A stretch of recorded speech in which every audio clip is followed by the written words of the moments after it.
E antes do vídeo começar, eu quero dar um aviso rápido, que esse vídeo foi feito na intenção de você assistir enquanto joga um jogo, ou lê um livro, ou faz coisas assim. Então a edição dele é bem mais simples, mas claro, ainda assim, eu vou editar para aquelas pessoas que querem assistir algo mais visual. Mas ainda assim, a edição vai ser mais simples, porque esse vídeo vai ser bem mais longo do que estamos acostumados aqui. E bom, então sabendo disso, acomode-se que iremos passar um longo tempo juntos, e vamos pro vídeo.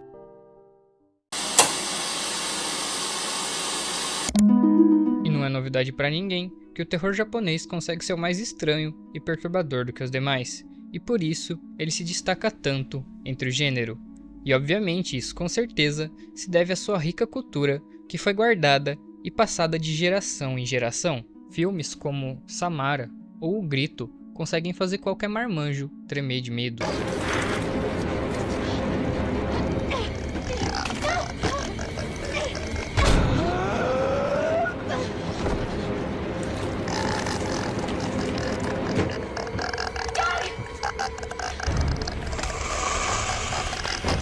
E vai por mim, eu tô falando isso por experiência própria. E seguindo esse mesmo pensamento, nesse vídeo a gente vai se aprofundar um pouco na mitologia japonesa e conhecer diversas criaturas, que cada uma tem suas peculiaridades e diferenças. E bom, se caso você quer ver alguma em específico, eu vou deixar a minutagem aí na descrição, para vocês poderem navegar com mais liberdade.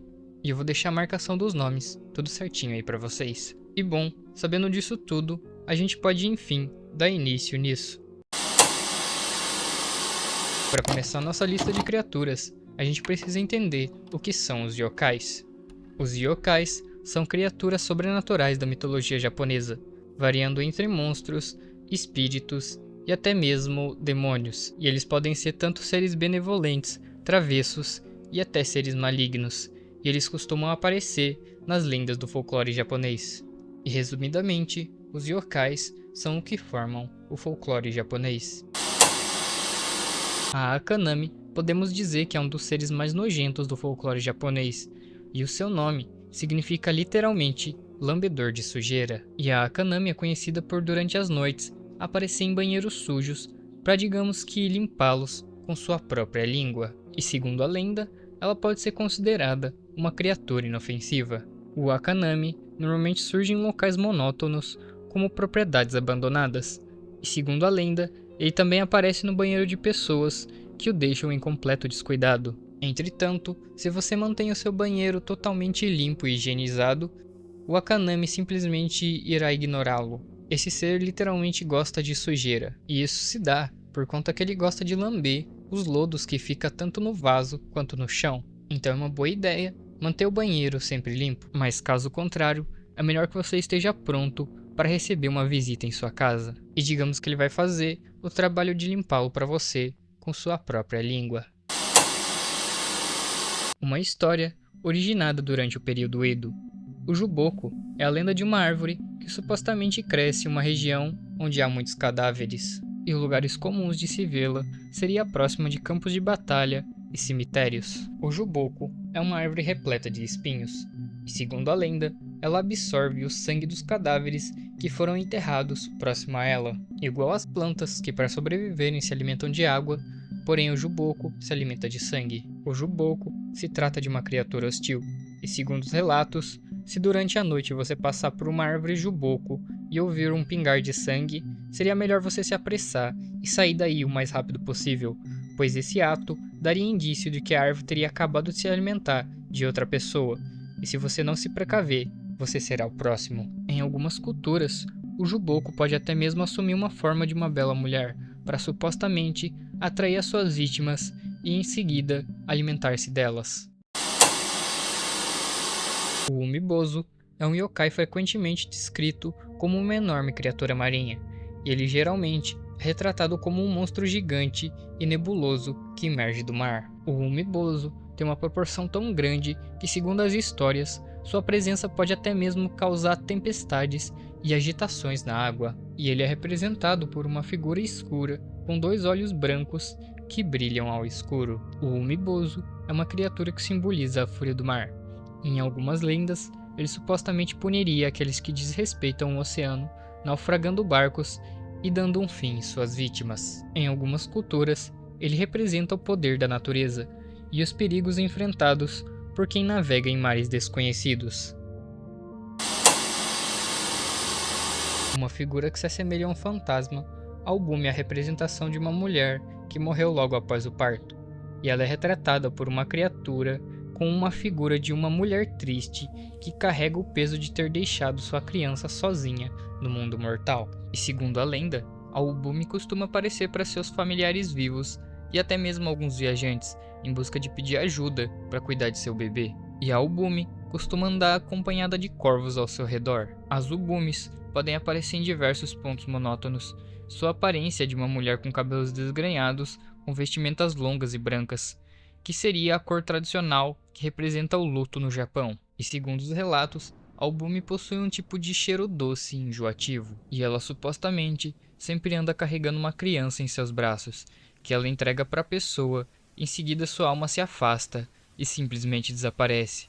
E quando a pessoa olha aquilo entre os panos, o que era para ser uma criança, na verdade é apenas um monte de galhos e folhas. E segundo a lenda, Albumi costuma vir acompanhada de som alto, que representa o choro de seu filho. Porém, ela não é considerada hostil. Mas detalhe nisso, ela por si não é uma criatura ruim.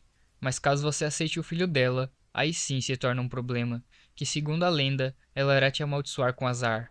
Azar esse que pode se manifestar com doenças, problemas de saúde e até mesmo a morte. Jorogumo normalmente é representado por uma mulher com uma junção de aranha. Ela supostamente pode se manifestar de uma forma de uma mulher sedutora, tocando um tipo de instrumento de cordas, onde ela busca atrair especialmente os homens, os levando para florestas e locais remotos, que em seguida os leva até a sua teia e assim revelando a sua verdadeira forma, onde ela assume a forma de uma criatura que assemelha uma aranha, com a junção de um rosto de uma mulher. E ela supostamente devora suas vítimas sem deixar rastros. E segundo seu próprio nome, Gashodokuro literalmente quer dizer esqueleto faminto, e é uma criatura extremamente hostil, que segundo a lenda, é um ser sedento por carne humana, um esqueleto gigante, que segundo sua história, durante o cair da noite em regiões monótonas como campos e áreas isoladas, ele surge para saciar sua fome, e ao encontrar uma vítima, ele tentará se aproximar da forma mais furtiva possível. Porém, por conta de seu enorme tamanho, seus esqueletos irão ficar rangindo e fazendo barulho. Mas isso não o impede de chegar até você. E quando ele se aproximar o suficiente de você, repentinamente ele pegará em sua mão, o esmagará e em seguida irá te devorar. E o Gashadokuro é considerado um ser extremamente hostil, porém ele pode ser evitado. A vítima, ao ouvir o ranger de ossos, deve imediatamente localizá-lo e tentar se afastar o máximo possível. Entretanto, se em meio a isso ele te encontrar, eu lamento, mas as coisas não serão boas para você. Segundo o conto, o Gashadokuro surge através de ossos de cadáveres de soldados que morreram durante um confronto, e também a partir de pessoas que supostamente morreram de fome. E por isso, essa criatura contém uma fome tão insaciável. Tem também uma outra versão da lenda, em que diz que durante uma rebelião contra o governo, que foi liberada pelo samurai Masako, o período não se sabe se é ao certo, mas acredita-se que foi pelo menos 10 séculos, que seria há mais ou menos 1000 anos. E de acordo com a história, quando Masako foi morto em batalha, sua filha através de um ritual de feitiçaria, deu continuidade à rebelião, invocando uma criatura que supostamente era formada pelos ossos dos soldados que foram mortos durante a rebelião. E essa suposta criatura foi chamada de Gashadokuro, onde ela teria atacado a antiga cidade de Kyoto. E na atualidade, essa história foi preservada através de um festival comemorativo, onde as pessoas honram a família de Masako, acendendo diversas velas em troca de proteção, para que espíritos malignos não entrem em suas casas. A Rokurokubi é uma criatura do folclore japonês, conhecida pela habilidade sobrenatural de esticar o seu pescoço de uma maneira muito estranha, digamos assim. E durante o dia, ela se apresenta com a forma de uma mulher comum, mas à noite, ela assume uma forma um pouco diferente e perturbadora, tendo um pescoço que pode se alongar até longas distâncias. E além da sua habilidade de esticar o pescoço, em algumas outras versões da história, diz que a Rokurokubi também tem a habilidade de se transformar em monstros e outras criaturas. A Rokurokubi é frequentemente vista como uma entidade que não tem intenções malignas, mas é uma criatura curiosa e de certa forma inofensiva. Embora a sua aparência possa ser um pouco estranha, ela costuma aparecer em momentos de distração ou relaxamento, fazendo com que as pessoas se sintam desconfortáveis ao perceber seu comportamento incomum. Então, teoricamente, a Rokurokubi não vai te fazer nenhum mal, além de tirar a sua paz.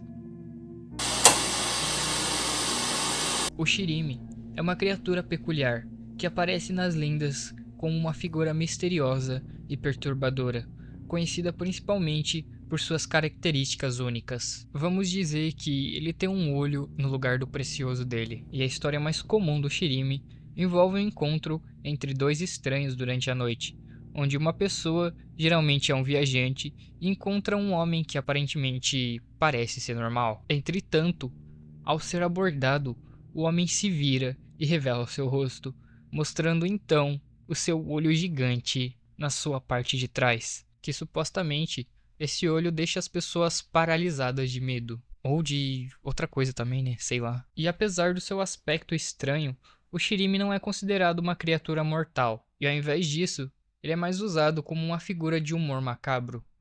Também é muito utilizado para peças de terror/humor. Se trata assim de um yokai sobrenatural. Entretanto, ele é mais utilizado para humor.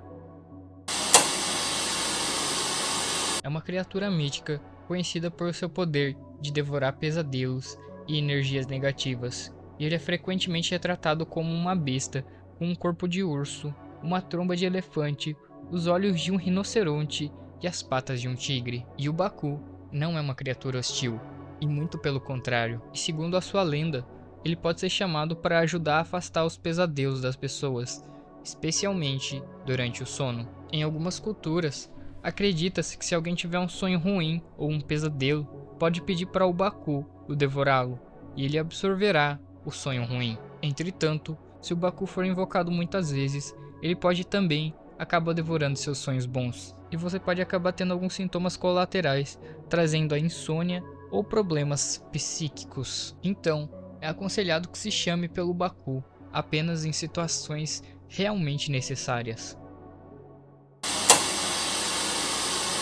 O Mokumoren é o yokai que aparece em paredes ou shoujis, que são aquelas portas de papéis de casas antigas, e ele é descrito como uma presença sobrenatural que habita os buracos e rachaduras dessas superfícies. E quando alguém supostamente se aproxima da parede, os olhos dessa criatura começam a aparecer, meio que observando essa pessoa. E o Mokumoren, ele é considerado um ser inofensivo. Entretanto, ele pode ser um pouco perturbador por conta da sua natureza. Sem falar que o fato de alguém estar te observando a todo momento é um pouco estranho. E o Mokumoren também pode ser interpretado com um reflexo sobre a solidão, em que os olhos do Mokumoren representam meio que o efeito holofote, onde a pessoa se sente observada a todo momento. O Nurikabe é um yokai que se manifesta com um tipo de parede invisível ou um muro de lama, que, segundo a sua história, ele impede os viajantes de seguir o seu caminho. E segundo a história, se você tentar atravessar o Nurikabe de alguma forma, ele pode acabar caindo sobre você, te esmagando até a morte. O Nurikabe é utilizado de forma psicológica para representar as barreiras e desafios da vida. E bom, ele pode ser considerado uma criatura hostil se você for muito teimoso e tentar o atravessá-lo. E segundo o conto, para que você possa atravessá-lo, você tem que ser paciente e ter coragem para enfrentá-lo. E até agora, a gente só falou dos yokais. Porém, agora a gente vai falar um pouco sobre os seres mitológicos, como as divindades, que algumas são consideradas como tipos de deuses representativos. A Amaterasu é uma das figuras mais conhecidas da mitologia japonesa, e ela é considerada a deusa do sol e a matriarca dos deuses shintoístas. E ela é uma das divindades mais importantes e poderosas, e normalmente ela é associada à luz e à criação da ordem no universo. E de acordo com a lenda, Amaterasu nasceu do olho esquerdo de Izanagi, que é considerado o deus criador shintoísta. E após o seu nascimento, a sua presença iluminou o mundo, trazendo vida e prosperidade. E a história mais conhecida da Amaterasu envolve o seu retiro da caverna, onde supostamente houve um conflito entre ela e seu irmão, Susanoo, e após ela se esconder, meio que a escuridão voltou ao mundo, e assim o mundo novamente caiu em estado de caos e desolação. E segundo a história, os outros deuses tentaram convencê-la de sair, e após uma série de tentativas, ela emergiu da escuridão, trazendo novamente a luz ao mundo e restaurando assim a ordem. A Amaterasu é uma figura simbólica que representa a esperança e a renovação do poder do Sol, e ela também se trata de uma das figuras centrais do Shintoísmo. E segundo algumas tradições shintoístas, o Império Japonês se considera descendente direto de Amaterasu.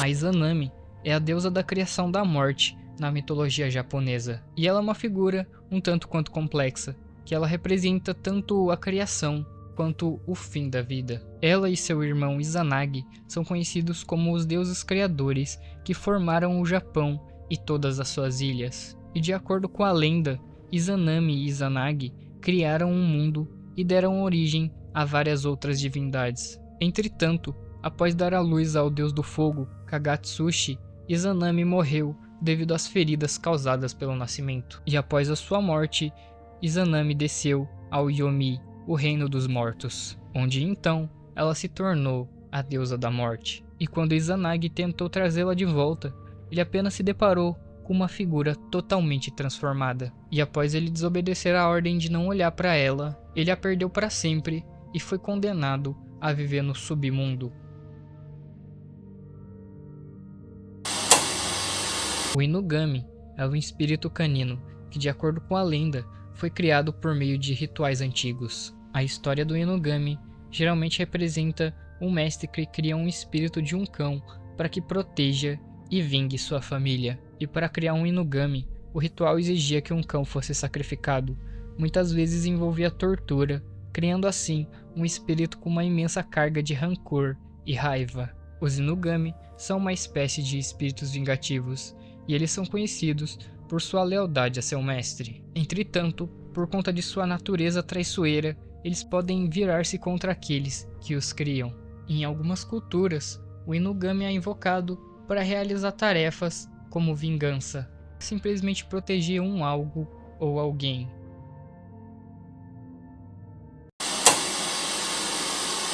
Os Shinigami são conhecidos como deuses da morte, ou espíritos encarregados a levar as almas para o além, e eles são frequentemente retratados como uma figura sombria e misteriosa, muitas vezes usando vestes escuras com uma aparência de esqueleto ou um ser perturbador. Em algumas representações, ele é visto como um ser cruel e indiferente.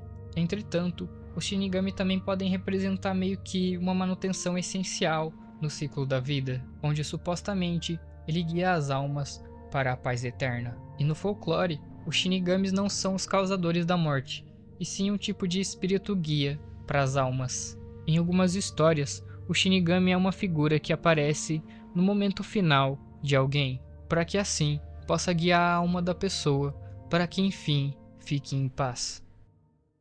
E bom, enfim chegamos no fim desse vídeo, e se você chegou até aqui, eu quero pedir para que se inscreva e deixe um like, que possivelmente eu vou estar trazendo mais conteúdos similares a esse aqui no canal. E bom, eu vou ficando por aqui e até um próximo vídeo.